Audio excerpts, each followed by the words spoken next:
УЕФА изгласа воведување на ново надпреварување Лига на нациите кое ќе стартува во септември 2018 година. Ова надпреварување ќе ги замени меѓународните пријателски надпревари и ќе послужи како квалификации за Европското првенство 2020, а потоа и како квалификации за Светското првенство. За воведување на Лигата на нации гласа представници од 54 земји. Форматот на новото надпреварување во кое би учествувале 54 репрезентации се уште е непознат, иако се знае дека Лигата на нациите ќе биде поделена во 4 дивизии, а би се играло од септември до ноември 2018 година. Според рангирањето, Македонија би требало да биде во третата дивизија.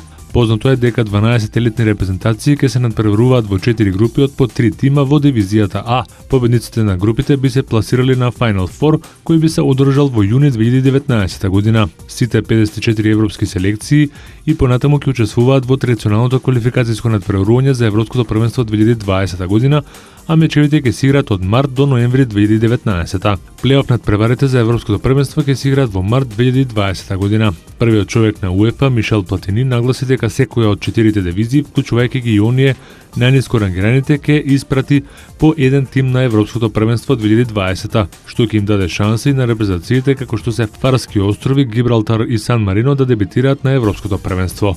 Европското првенство 2020 ќе се одржи во 13 различни градови широм стариот континент, кои ќе бидат избрани во септември. На тенискиот Мастерс 1000 што се игра во Мајами, познати се полуфиналните средби на машкиот дел од турнирот, додека кај дамите позната е двојката за финалето. Рафа Надал имаше тежок меч во четвртфиналето, но сепак успе да го победи Милош Раонич со 2-1 во сетови 4-6, 6-2 и 6-4. Негов противник во полуфиналето ќе биде Томаш Бердих, кој со 2-0 во сетови 6-4, 7-6 го победи Александар Долгополов. Во второто полуфинале ќе играат Кеј Нишикори и Новак Џоковиќ, а надпреварите се играат вечерва. Кај дамите, двете најдобро рангирани тенисерки на турнирот во Мајами, Серена Вилијамс и На Ли, ќе играат во финалето. Тие во полуфиналите дуели постигнаа победи. Серена Вилијамс е солода Марија Шарапова со 6-4, 6-3 во сетови, додека во реприза на финалето од Австралија Опен, На Ли беше подобра од Доминика Цибулкова со 7-5, 2-6 и 6-3 во сетови. Финалето кај дамите се игра утре вечер. Во кошаркарската Евролига синоќа се одигра 5 надпревари од 12-тото коло од топ 16 фазата. На 5 надпревари само една победа постигнаа домашните. ЦСКА Москва славеше против Бајер од Минхен на свој терен со 77-70. Интересно беше на надпреварот помеѓу Макаби и Реал Мадрид, кој беше тотално неизвестен до самиот крај. Сепак, шпанскиот тим подобро се снајде во финишот и забележа минимална победа со 76-77.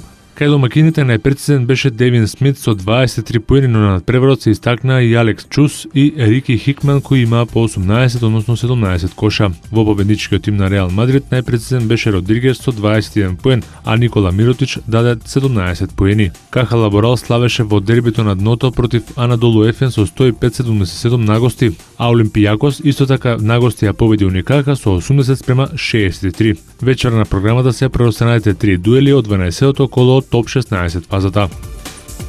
По две победи на домакините на гостите на 4 средби кои се одиграа синоќа во NBA лигата. Атланта го доживеа и петиот пораз поред откако пред своја публика загуби од Портланд со 85-100. Джеф Тик ги предводеше јастребите со 22 поена, додека Лу Вилијамс предодаде 16 коша. Портланд на овој меч беше посилен за Ламаркус Олдрич, кој по пауза од 7 меча поради повреда на грбот се врати на паркетот и беше најдобар со 25 поени и 16 скока. Лилард предодаде 21 поен за Блезерси, која прекинаа серијата од 3 порази поред. Филаделфија го изедночи негативниот рекорд од 26 порази поред на Кливленд Кавалерс од сезоната 2010-2011, откако загубија нагости кај Хјустон со 98-120. Джеймс Андерсон беше најпрецизен кај Филаделфија со 30 поени, додека Джеймс Харден беше лидер во редовите на Хјустон со 26 поени, 10 скока и 10 асистенции за негов втор трипл-дабл во кариерата. LA Клиперси со пресвар триумфираа на гостувањето во Далас со 109-103. Гостите губеа и со 10 разлика, но предводени од Крис Пол и неговите 31 поен стигнаа до победата. Далас се полови на меч зад Феникс, кој се наоѓа на 8-то плейоф место на западот. Винс Картер даде 23, а Новицки 21 поен. Најт даде 30 поени во победата на Милвоки Бакс од 108-105 над LA Лейкерс. Джордан Хил ги предводеше Лейкерси со 28 поени и 16 скока. За вечерва 12 средби на NBA програмата.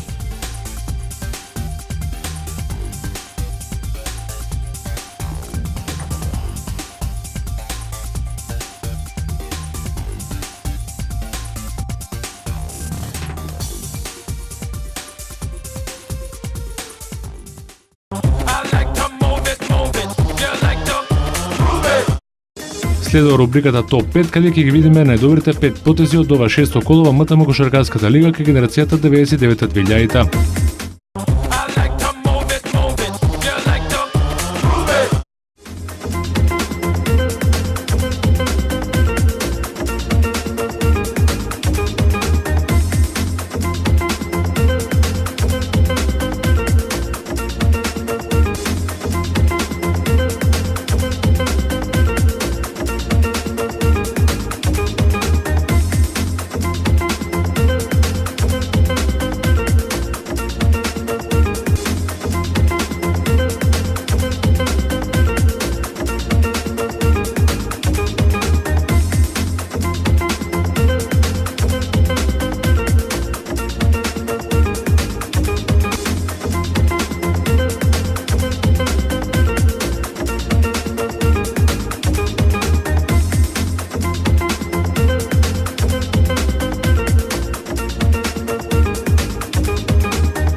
Гледајте МТМ кошаркарската лига ексклузивно на програмата на МТМ телевизија.